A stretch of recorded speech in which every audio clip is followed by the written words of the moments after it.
Joe Biden's re-election campaign was in full swing, and the COG handler has had their work cut out for them, flowing the salinity of his tears to keep him viable for the re-election.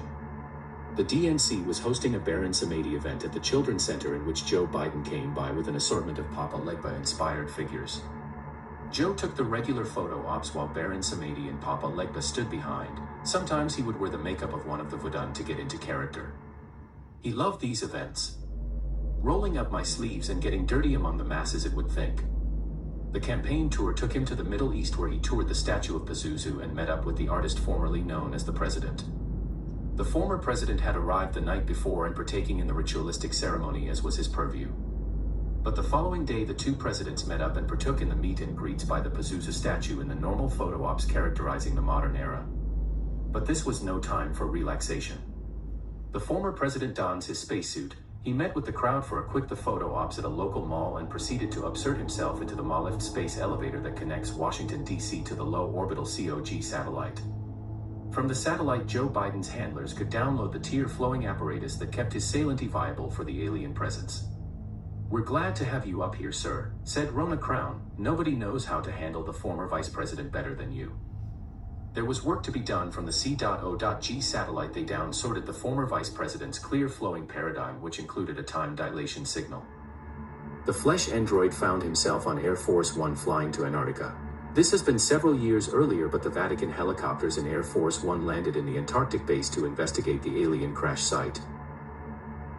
Among the pyramids of Antarctica, the Pope and John Kerry had already arrived. The wreckage lay across the outside of a laboratory. Of course, there was a photo op and meet and greet with the laboratory scientist in Antarctica among the alien wreckage, and Joe Biden, John Kerry, and the Pope stood around with the ancient aliens' pyramids of Antarctica in the background. But soon the crowds lost interest, and it was just a snowy base with alien wreckage on the ground and some politicians, so they went inside to look at the recovered alien technology with the lab technicians.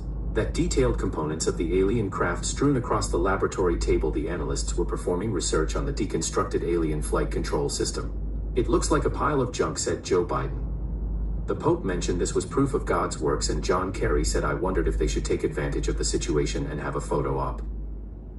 All the lab technicians were working former Vice President Joe Biden, John Kerry, and the Pope donned lab coats and began to pose for pictures as if they were studying the debris from the alien wreckage. This proved to be a great photo op, and Joe Biden realized that they could use this back in the future once the time dilation effects were regulated.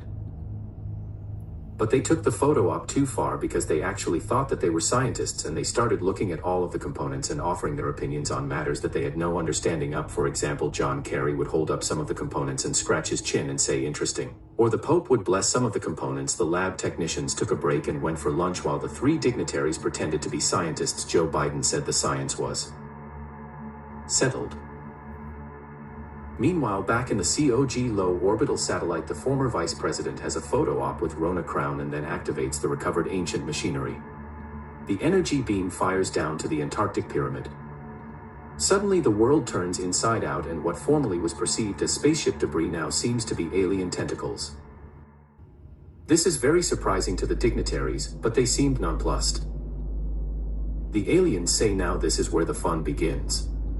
Alien tentacles emerge from an alien-human hybrid body on a laboratory table, while Venetian masked cultists in lab coats look on with aliens looming in the background. As the tentacles enter the dignitary's central nervous system, the flesh androids as a sleepy notion that his re-election is all but fortified. As tentacled alien-human hybrid perform their experiments at the laboratory table, tentacles interface with Joe Biden, John Kerry, and the Pope. They are being assimilated into the alien biology. Venetian masked lab technicians perform the work. There were so many versions and mutations of the flesh android alien hybrid that things got very awkward.